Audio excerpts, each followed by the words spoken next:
keep finding ways that we're helping partners, finding either, balance in their life or focus or purpose. Practices that are going to help improve your project management skills or your finances. We're here to talk about setting long-term goals and then how to achieve them. Increasing your quality, therefore becoming the best place in town to work. Welcome to Academy Live.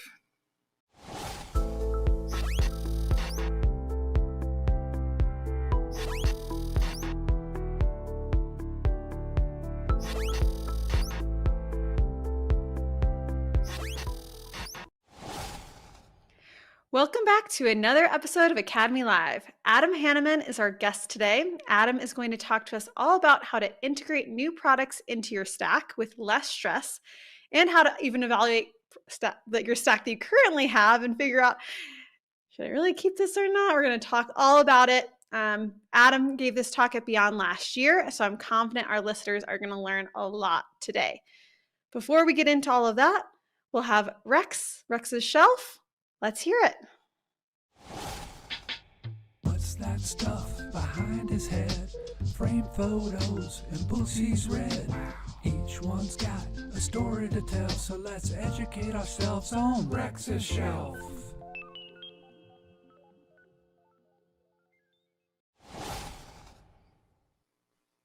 Every time I see that intro, it's like I just want to thank studios. So thank you for that one more time. Today, we're talking about adding products in our stack. And I wanted to grab this award from 1999 for the best remote management solution from Solutions Integrator magazine. So this was awarded to Alvaca Networks. And this is back in the days where literally we were using 2400 baud modems with a little product called LAN Alert to monitor clients' networks. And we'd configure the server that if disk space got low, it would dial the modem and drop off an alert to a console in our office. And we went through a lot of effort trying to pick that tool because nothing was really tailored. There was all these systems that were made for large enterprises to manage their networks, but that was one of the first tools that was really targeted at the solution provider. The term MSP didn't exist yet. But we were pioneering, doing our best, trying to figure out how to reduce the costs that our clients were paying for us to manage their networks. And we had a great time. We were up in the Orange County area. We chartered a limo to take us down to San Diego for the Solutions Integrator Impact Awards. Definitely partied like it was 1999. And this is something that will be on the shelf for probably the rest of my life. And with that, let me toss it back. Thanks, Rex. I always love when you do what's on Rex's shelf. You've got so many mementos from your career, and it's so great to hear all about those different stories, and it's all very inspiring. Moving on to the star of the show today, Adam Hannemann. Welcome to Academy Live. And can you do a quick introduction and tell us who you are, what you do at Pax8? Thanks, Bessie. Yeah, I am the peer group program manager here at Pax8, meaning that I kind of run the peer group programs. I do a lot of facilitation of peer groups, do a lot of content development, and that's one of the reasons why I happen to have this slide deck and presentation I'm bringing forward today, because it's about a topic that's near and dear to my heart. And as part of that peer group process, I see plenty of opportunity for different content and different ways to help all these MSPs grow, which is super gratifying about being at Pax8.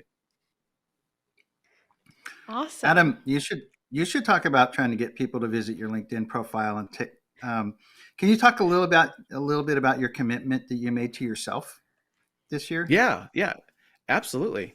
So one of the things I really like doing is creating my own content, and I like being able to edit my videos and do all those kinds of things. And so I said, as I kind of wrapped up last year, I said, what can I do for myself as a kind of a challenge to myself and as a way for me to kind of force myself to be a little bit less comfortable and a little more, more comfortable being uncomfortable. And so I decided that I was going to create a video a week and start sharing more things on LinkedIn and just become a little bit more of an industry thought leader and kind of deliberately drive that forward. So I created a YouTube channel and started recording videos. I get a chance to use some of the fancy camera gear and buy some new software and some of those things too, which is always a fun thing for me. But I've been releasing about a video a week. I actually took last week off because I had some PTO lined up and I decided to prioritize some time with my wife and family. But the video actually is going to get released pretty quick here. So it's really fun for me, and it's a really good opportunity for me to kind of push myself a little bit as well. Well, it's definitely inspiring. I definitely have some envy that you have made that commitment and follow through with it every week, and the content is just off the charts outstanding. So good job on that. I appreciate that. Awesome. Well, Adam, do you mind giving a quick introduction to the topic that we're going to be covering today? Why is this topic so important? You kind of started to mention that with what you've seen in the peer groups, but from your own experience and from experience with peer groups, why is this so important? Yeah, so I fundamentally believe that MSPs struggle with picking new products, and it comes from the idea that we're all kind of engineers at heart, and we really want to get in and get under the hood and figure things out. And what happens, and what I see a lot, whether it was at my previous roles or in the peer groups, is people start looking at tools the wrong way. They start looking at the tools first and not the problems that they're trying to solve first, right?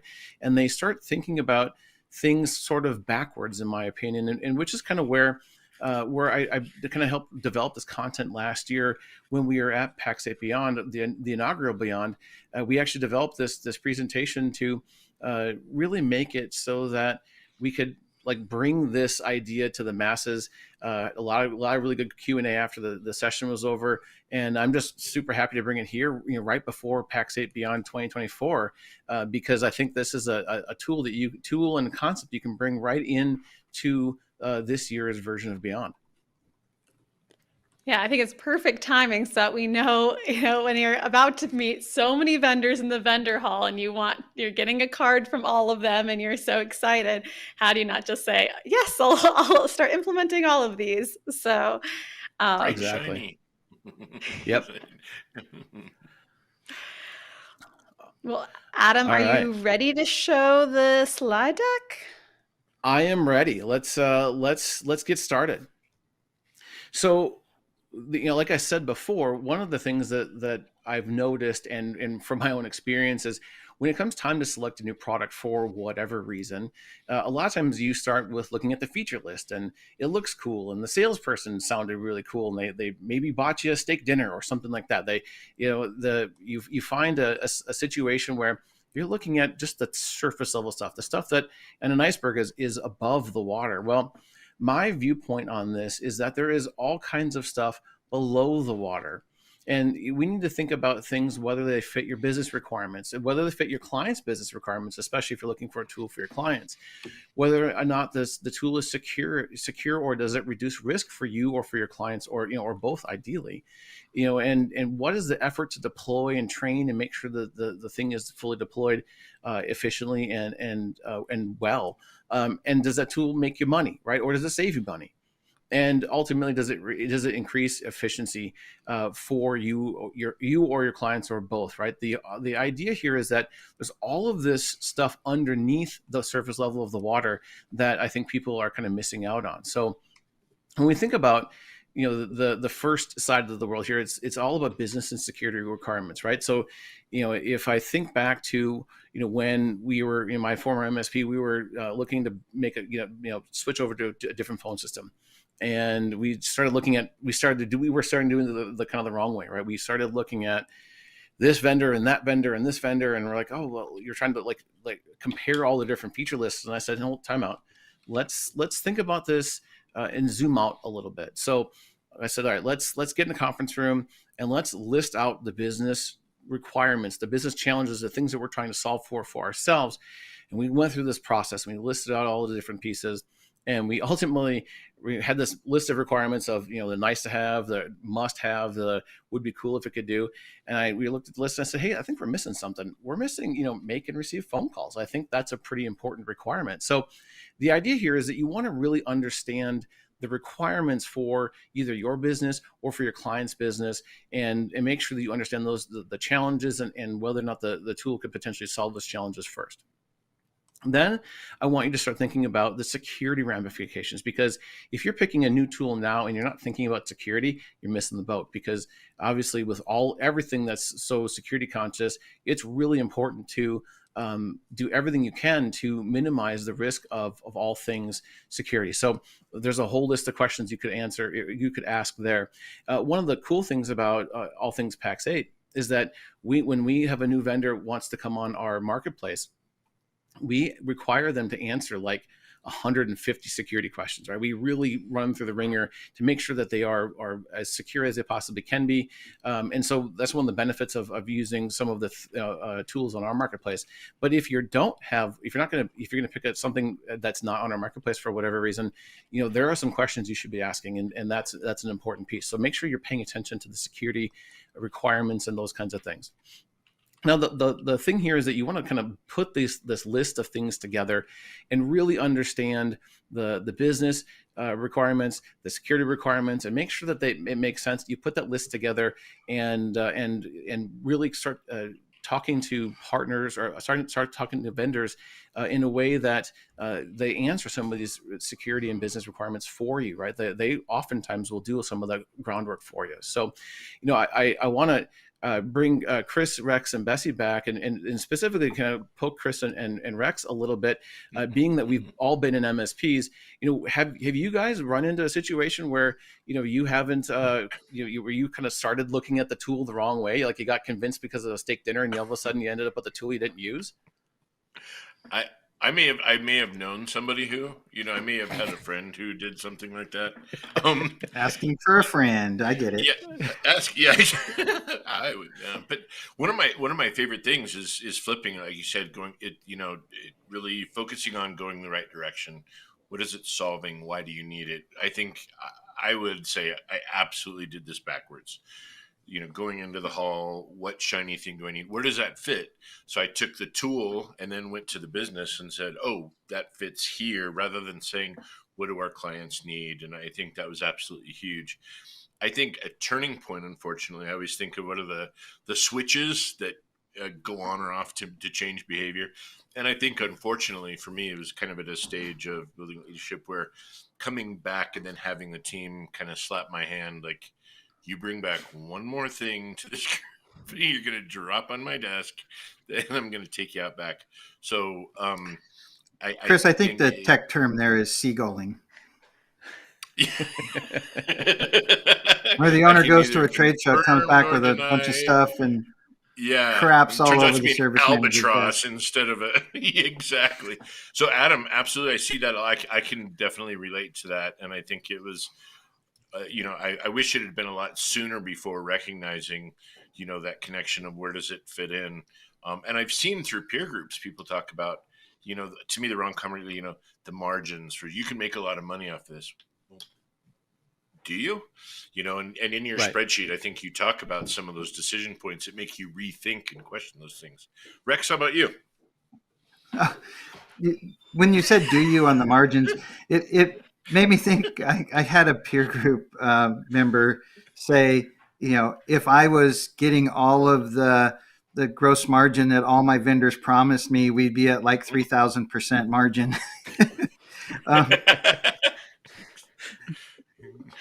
Exactly.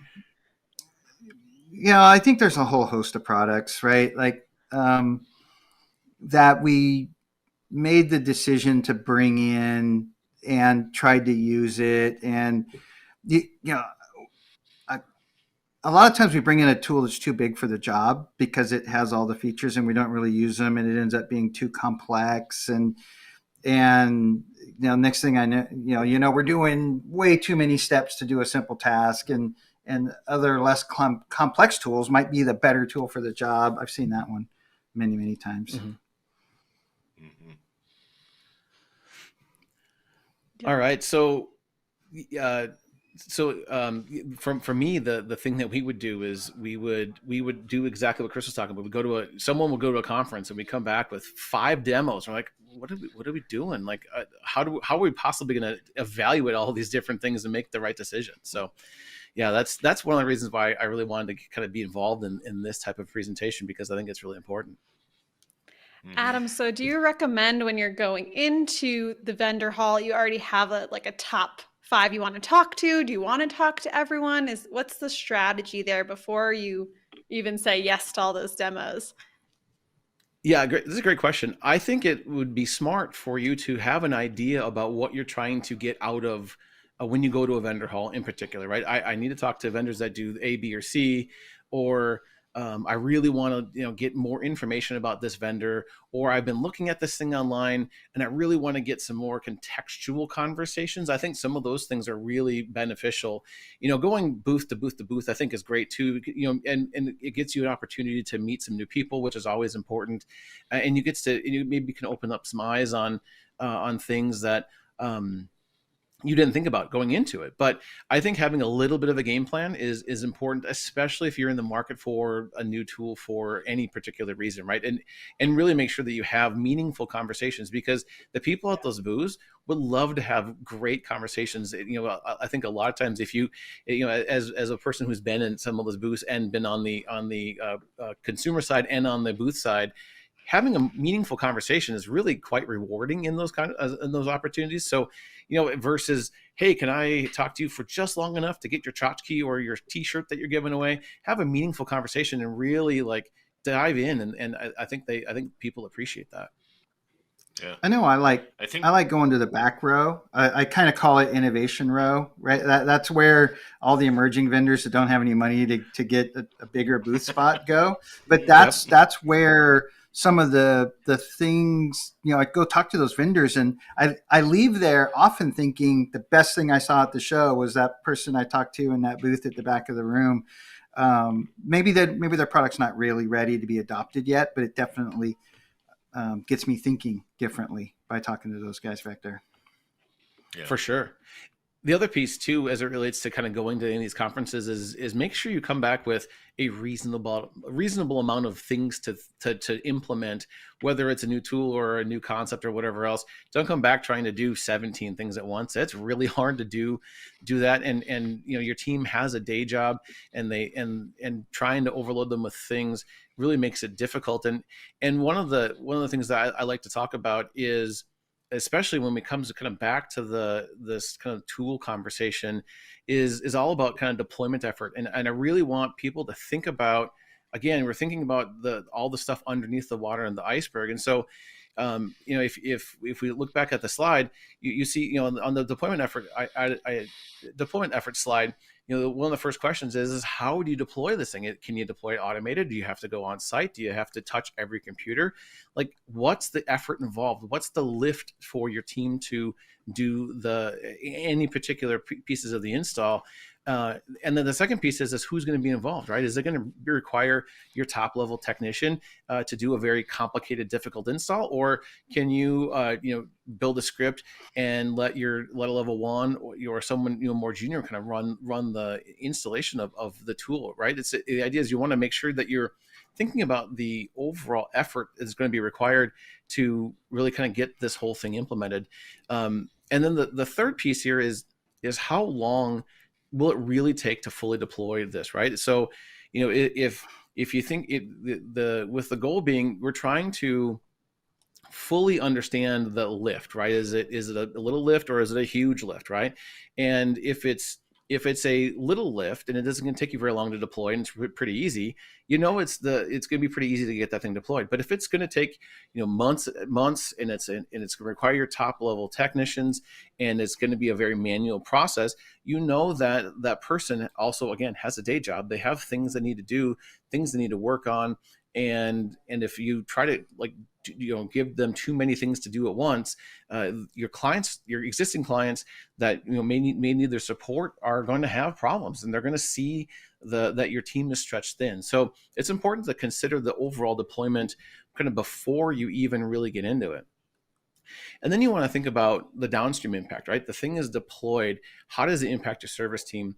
And I think about at my most recent MSP, we were switching antivirus providers, right? It was a fairly straightforward project. We had a project plan, and things went really, really well.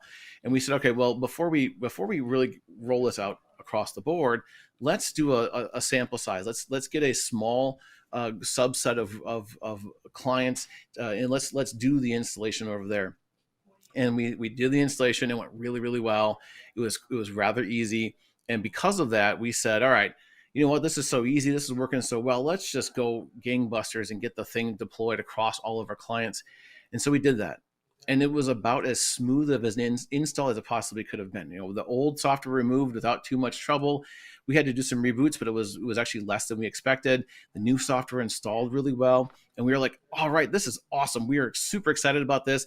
And then the floodgates opened, and tickets just started coming in by the hundreds. And ultimately, I think we had about 3,000 or 4,000 tickets that came from this new tool. And some of it was real. Some of it was actual, you know, viruses and malware and stuff that were detected. Some of it was major. Most of it was minor.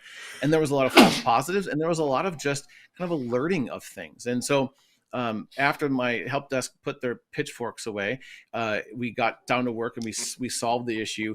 But you know, we actually quickly realized that we need to make sure that we're really careful and diligent about not overburdening the service team as well, right? It's one thing to have the installation go really well and deploy fine, but you know, it's the people that are going to have to deal with it on an ongoing basis are need to be honored as well, and make sure that we're not burying them in the amount of work.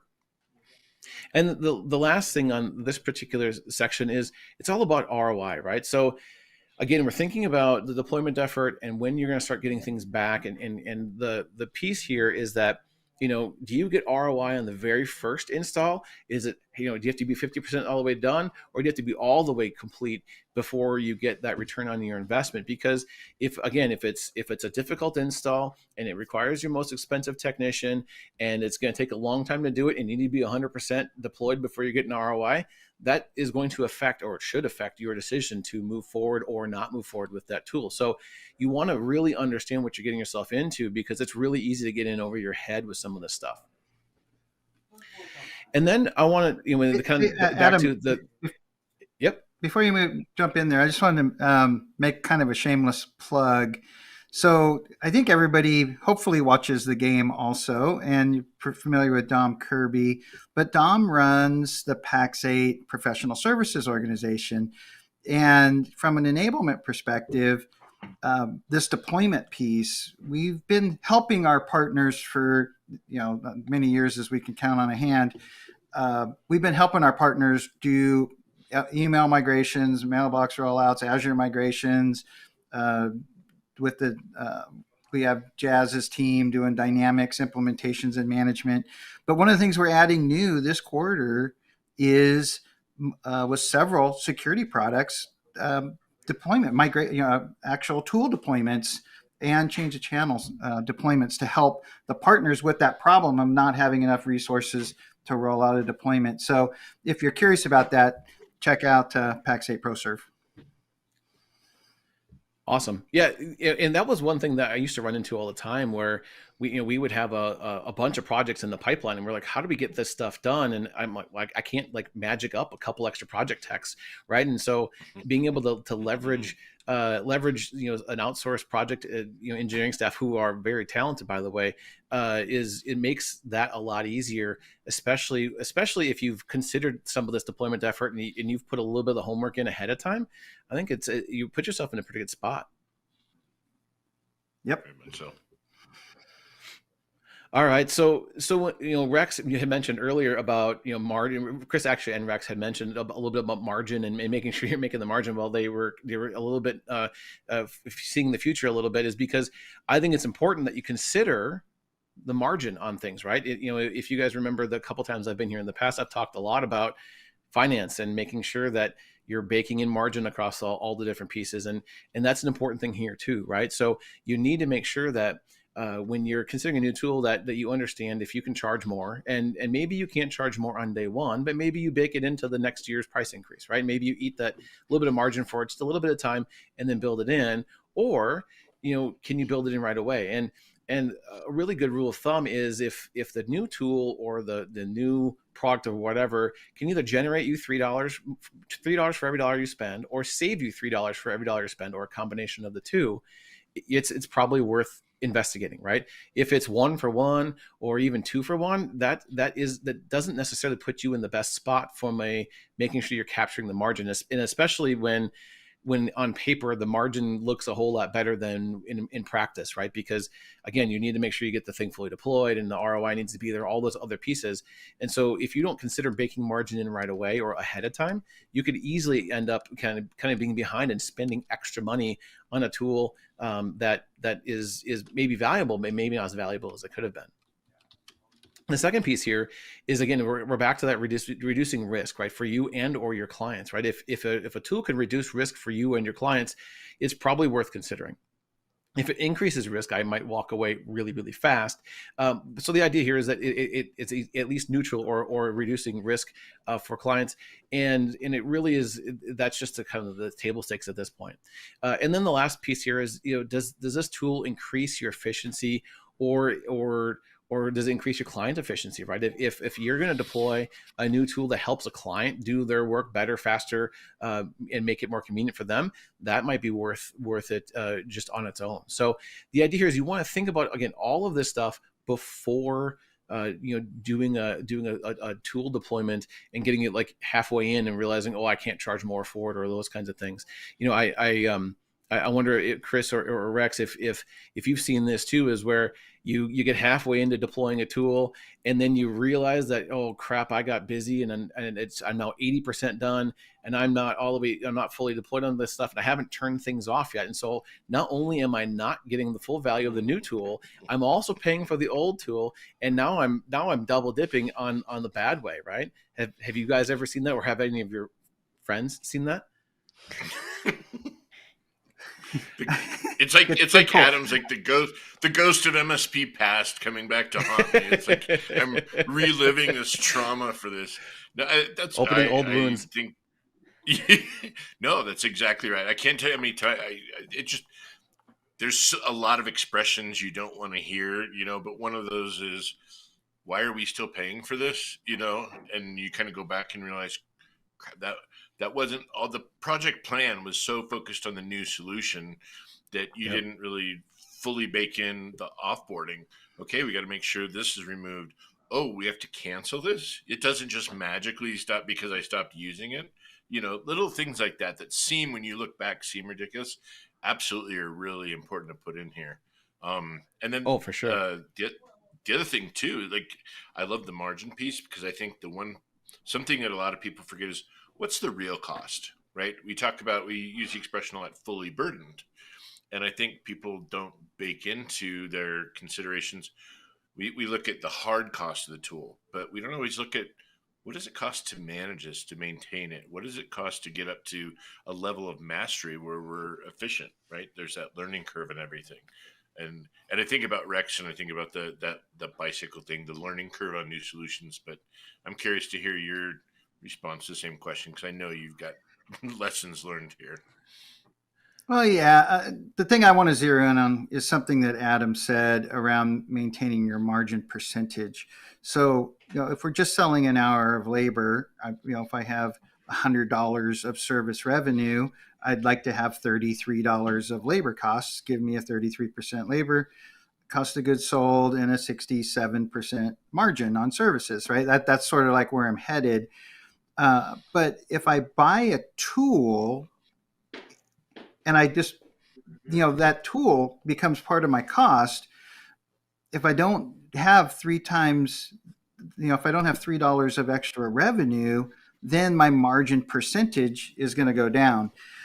So I have to, every dollar I spend on a tool, it has to either generate $3 of extra revenue, which probably isn't likely. More likely is it has to save $3 of labor cost.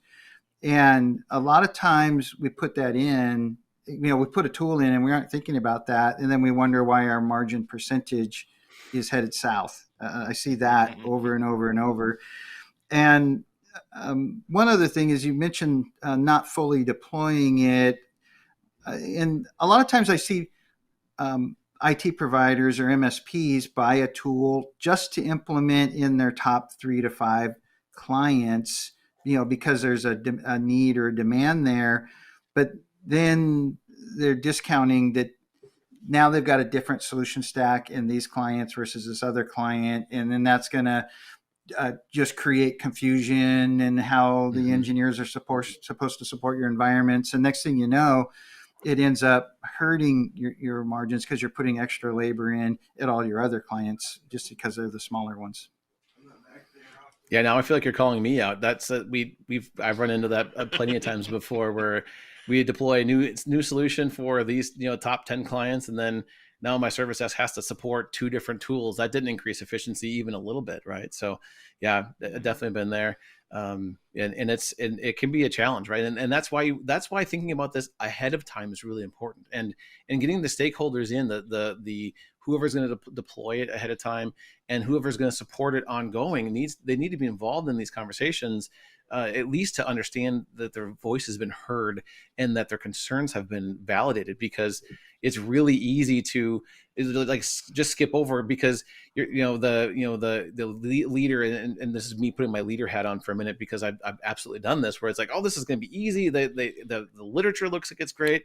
It can be deployed automatically. And then all of a sudden things go sideways, and the support team's pulling their hair out, and they're taking their pitchforks out. They're looking for me, right?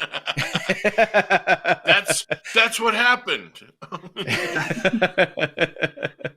I think you brought up one other thing too that really stood out to me there, which was just remembering your target client profile. I know this is kind of the basics, but having a similar client profile across all of your clients. That way you have less and less of that, oh, my top 10 need this and these ones need this, and this is a specific tool just for these clients that we have. So really focusing in on that and hopefully reducing that issue that Rex was talking about. That was another thing that just came to mind. Yeah, that's a great point. It's all about standardizing and kind of having that consistent way of doing things. And the more refined and clear your target client profile is, and the more clients that actually live in your target client profile that are clients of yours, the easier your life gets. So yeah, that's a great point. And it really allows you to not have that. My very first peer group experience, we were kind of going around the room and introducing each other and having conversations around, what does my MSP look like, and what does your MSP look like? And one of the MSPs said they had 24 different backup products, everyone was like, I didn't know there was 24 even existed. One of them was called Dr. Backup, and I'm not kidding. And we actually said, okay, when you go back to work, you need to go from 24 to 20, and then maybe to 16. You're not going to go from 24 to 1, but over the course of about 4 or 5 years, they whittled it down. I think they were at about 5 or 6 the last time I checked in on them. But it's very much a thing that can happen, and the more clear your target client profile is, the easier all of that gets. Good call out. All right.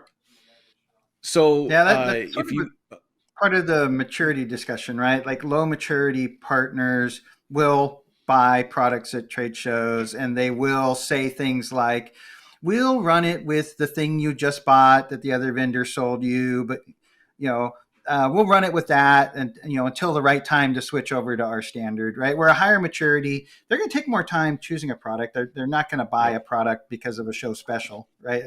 Right. And at the same time, they're going to be more committed to rip and replace, even if it just got put in, to get it in their standard, because that's where they're getting the efficiency from standardization and keeping their margins. Exactly. And let's talk for a minute about the kind of the picking of the product, right? So we actually created a tool. I created it last year ahead of Beyond, and the idea here is that you can take this tool and kind of score things objectively against each other. And I'm going to show you the tool for just a second here, and know that we'll come back to it here in a few minutes. But we created this tool to allow you to do things like list out your requirements and list out your security requirements and kind of do some of the analysis and those kinds of things. So we'll come back to that here in a few minutes, but know that we actually created a tool that you can go ahead and download at no cost to you. So we'll come back to that here in just a minute. So, but let's talk about the thing you don't want to forget, right? This is the make sure we deploy it and deploy it the right way, right? And if you've ever heard any PAX8 Academy coach or anybody in the peer groups talk about deploying a new process, deploying a new tool, the 5 phases comes right back here again, right? So in this case, the 5 phases really here are learn about the tool, learn about what the best practice is for deploying it, learn how you're going to make it your own, and get the most value out of it for you and your company. Then you want to make sure you document it, right? This is one of those things where it's really easy to forget to document because everyone's busy, right? And documentation is like, well, they have their stuff over there, and yes, you might lean into it, and it might make sense for you to reference their documentation, but it's important for you to understand how you're going to use the tool within your environment and make sure that there's some standard set for that piece as well. Then it's important to train folks before you start implementing, right? It's train the end users if it's going to be an end user facing tool. Train your staff if it's going to, assuming it's going to impact your staff, and make sure the service desk and the project team, whomever's going to be involved, understands how this thing works, understands how you're going to use it, and make sure that some of those questions are answered ahead of time.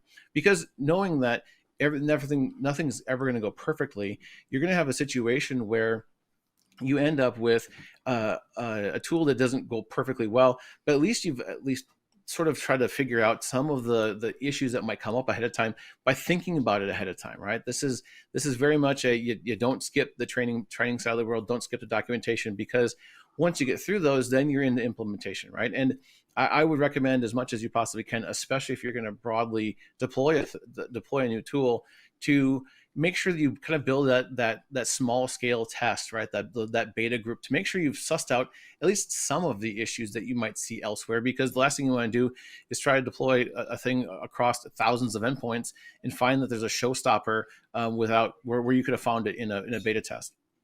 And then the most overlooked thing in all of this is really inspecting what you expected, right? This is the circle back. Did you get the ROI? Did you shut off the old subscription? And as a person who had paid for a remote access tool for 2 years in a row because we missed the deadline twice, it's important to make sure you don't do that. Don't learn from my words versus learning the hard way and spending thousands of dollars on a tool that nobody in your staff is going to use anymore. And make sure that you've kind of really closed everything up. Make sure you're getting the ROI. Make sure that you've updated documentation as you've learned things along the way. It's just really, really important because doing an implementation to 100% is hard. But it's very important. And the Hey, last Jen, I'm gonna ask you to hold me accountable to this, but I'm gonna donate $5 to a charity every time we talk about the 5 phases of operational excellence on Academy Live. So we need to get a tally going on that.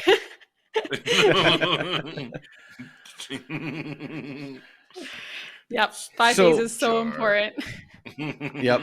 Oh, totally. Well, and it's easy to skip them, right? And it's really important that you don't. And if we can make it into all of the stuff that we do, maybe it rubs off on some of our partners, some of our clients, right? So the more they can do, the more we can do to continually educate our partners on how to make sure that they're thinking about that before they get in the weeds. It's important. So the last thing, this and this is sort of my final slide before we kind of do a demo here in a little bit, is just make sure you're thinking the bigger picture, right? Think about all of that stuff that goes underneath the water level of that iceberg. The solution scorecards there, we'll drop it in the chat and some of those other pieces as we go as well. And use this tool to evaluate your existing stuff too, right? So if you're not entirely satisfied with product A, whatever the thing happens to be, evaluate it. Does it solve the business challenges you want it to solve, and is it secure, and all those other things, right? Think about it, not just new stuff, but your existing as well. So With that, I do want to see if Bessie, if you want to had any questions for me on that, or if you wanted to kind of jump to the next segment.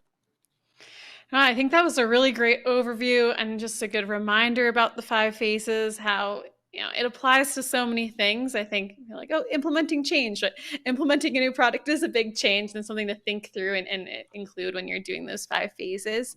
I think we're going to take a quick short break, and we're going to see our sales pitch from Keith. Keith is going to be talking a little bit about this topic as well from the sales perspective. So let's take a look at that video.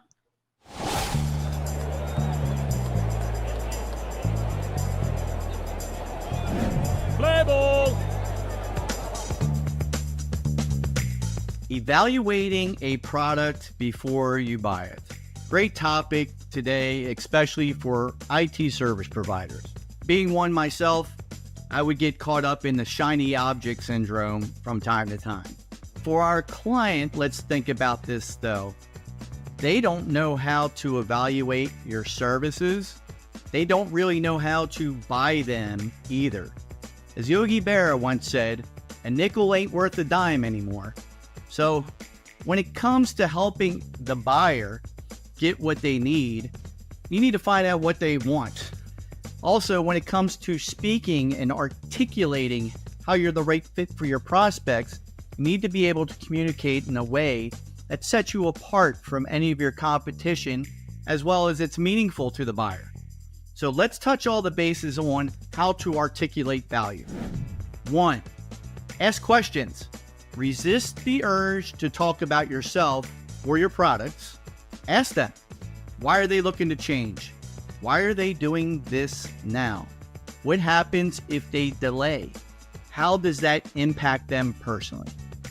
2, understand their decision criteria. Keeping the client focused on even why they are doing this and what's in it for them and what happens if they don't do it and don't do it now. 3, how will they measure success? Find this out. Guide them. Provide provable, quantifiable metrics around this.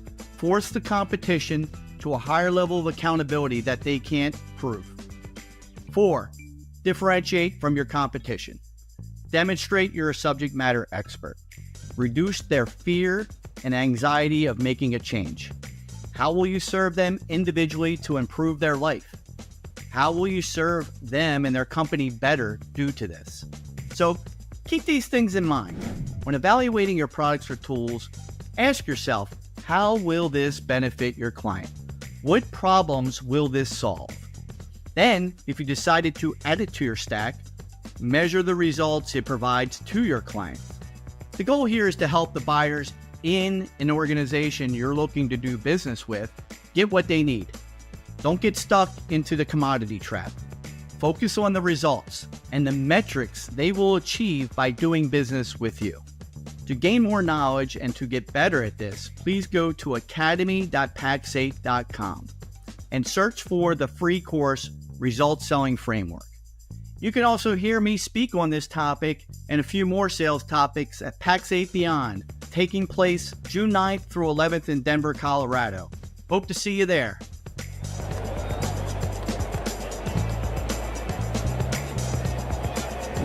Play ball!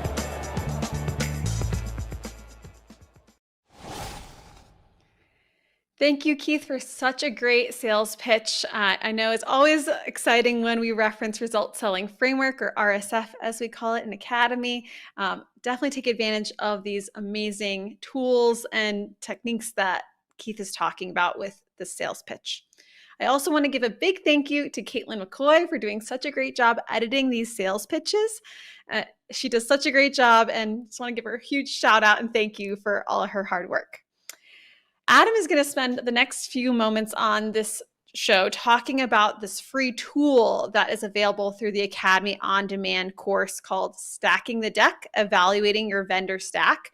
It's in the YouTube description of this show as well. So you can enroll in this free course. You'll have access as long as you are a Pax8 partner, which it is completely free to become one. You can log in and you'll be able to download that. So highly recommend taking advantage of that. Adam, want to give us an overview of the tool? Absolutely. So the tool that I developed as part of the presentation for last year's Beyond was designed to allow you to sort of ask a 20 questions kind of a concept where you don't have to, come up with with all of this stuff on your own. So here you'll see that along the top, you've got your business requirements. You just kind of fill your top 5 in there, and you have an opportunity to kind of score to say how important it is and however it meets or doesn't meet your criteria. And ultimately it spits out a score here on the right-hand side. And similar with the security questions. Now, we actually took the security questions and we had our very own Matt Lee and Dom Kirby and a couple other folks kind of weigh in on what we thought were the top 5 and most important security questions to ask. And then we have very similar scoring as it relates to whether or not the security questions were honored. Similar with the business analysis. This is where you think about, does it increase your margin or does it reduce risk and those kinds of things. It's a little bit more binary there. And then eventually you get down into this financial analysis where you actually think about and think through how much it's going to cost each device or endpoint or whatever the thing happens to be, how much it's going to cost you, how much you can charge for it, and all those kinds of things. Ultimately, what this does is it gives you a ultimate final score of saying, this is a fairly objective way of kind of comparing tools against each other. Now, one of the beauties of this thing and sort of an insider opportunity for you is to take this tool, fill out the business requirements, send it over to your Pax8 CAM and our solutions consultant, and they can help answer these questions for you if you're looking at Pax8 products. Or you can just send it to your other vendor, depending on whatever you're kind of looking at. So the idea here is that you can use this tool as a way to shortcut some of those conversations and not having to kind of reinvent the wheel every time you turn around. So that's what this tool is all designed to do. And hopefully it brings some value for you guys as you go into conference season. I think conference season is 12 months a year. I'm not sure. Yeah, I suppose. Yeah. It used to be a season. It's not so much a season anymore, is it? No, this is I great, really Adam. appreciate. I think it's just I think about a lot of the content that you have, like you're putting out there. It's great to me, like how there's this circle. It's kind of this symbiotic thing with the partners and us as Academy, because this is in direct response to a lot of conversations and coaching and in peer groups, and things around the courses when we talk about dealing with things and what kind of solutions to implement. So appreciate this aligning with a lot of what our partners are asking for. It's great to kind of help them in a practical way. Bessie? Absolutely. It's one of the best parts of my job. Yeah, I was going to ask you if you have any stories of any partners who have used this tool. Have they found it helpful, or is there any success stories that you could share? Yeah, a couple. I think one of the partners kind of reached out to me after Beyond. They happen to be a peer group member, so I have a more direct access to them. And they mentioned how they're able to simplify the process of selecting a new tool, and they felt like they came in with just having more consideration around all of the different pieces versus just, again, looking at that feature list. That is just so easy to try to pick a tool out of that way, and you pick a wrong tool. So I've had a number of partners kind of reach out and say, hey, this really made my life a lot easier, and I ultimately picked a better tool for it. Awesome. Great to hear that. Well, Adam, Wow. Thank you so much. Yeah, I really appreciate this.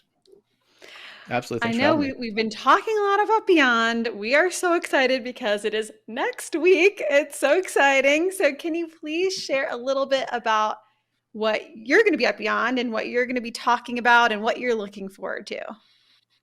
Absolutely. So one of the other things that I love doing is kind of building these plans. And every once in a while, someone will say, hey, I need a way to consider things, right? And so and they all started actually with Rex asking me to generate we discovered we needed a business plan. And so I said, okay, well, give me a week, I'll come up with something. And I created a business plan, and it could probably use a little bit of work, but ultimately we used it in some peer groups and we had a lot of traction with it. Well, we're taking that to the next level here with this year at Beyond. I actually have 2 sessions, and I'm working with another Paxator, Ron Lasevsky, and he and I are working together with building out a 5-year vision plan for your company, and building out the kind of the long-term vision for your organization to grow and do all the things that you really want to do. And it's a 2-parter session. The first session, it was going to be a lot of conceptual things and talking about the things you think about. And the second session is going to be a little bit more kind of getting your hands dirty. You'll actually have a plan. You can some paper you can take home, and again, a link to a new tool that we're creating, and all with the idea of helping you create a better plan for your business. Awesome. That's Failing great. to plan is planning to fail, right? Exactly. I'm looking forward to it. Did you have any kept thinking of highlights? Go for it. I just thinking of having a plan, and then having a plan. That everyone has a plan until they get punched in the face, right? That's without any by the great philosopher Mike Tyson. Yeah, exactly. I'm just gonna let that die down. That could go on, but I'll let that pass. Bessie. I was wondering if you have had any highlights from last year's Beyond, anything else, besides your speaking engagements that you're looking forward to. Yeah, so Beyond for me last year was one of those conferences where I knew far more people than I didn't. And so I'm a fairly introverted person, but I can turn it on when needed and where it's appropriate. And I really, really enjoyed all of the ad hoc conversations I had with partners and people that I had only met via Teams or Zoom or whatever, and really having these in-depth conversations and just really being around and in the space. I love this industry, and I love just being part of it. And for me, just kind of like basking in it was awesome. And then we went right into peer groups afterwards, which was awesome too, because we were able to kind of just take all the energy from Beyond right into the peer group rooms, and we just had great meetings afterwards as well. And so we're looking forward to something similar again this year. Awesome. Well, we're getting close to the end of our hour. Adam, is there anything else that you would like to add that you didn't have a chance to share with us today? I think the big thing for me is that if you ever feel like you're stuck, please lean into peer groups, whether it's through us or from somebody else. Peer groups really can help get your business unstuck, and so please lean into that. Know that you're not alone. And I know that's not exactly what the content I shared today, but that's a sentiment I like to share all the time as I'm talking to people. I love it. Well, thank you so much for being on the show. We're going to move over to our final thoughts.